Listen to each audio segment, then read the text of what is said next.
Hey guys, good morning. Been getting a couple questions about this rally tower setup that I have on my WR250. This is actually just a standard height Parabellum screen. I think that's like around $100. I think it was 110 because it's the tinted version, but if you have the clear.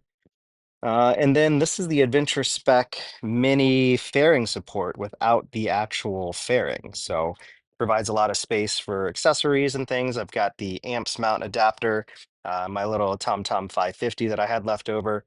My GS over there has a Zumo XT2.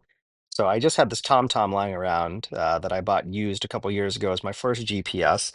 That works good, but I had it sitting around, so I wanted to go ahead and mount it on here. Nice part about this actually is that you can actually rotate it. So the mount lets you rotate it back and forth. So it does stick out a little bit more, but nature of the beast. And then I have my Oxford heated grip controller here. What's really nice about this is that from where you're sitting, you can actually see all of the warning lights and any of the lights from the stock WR250 gauge cluster. Does make getting to the key a little bit harder, but you can reach down in here. I've actually just been reaching around.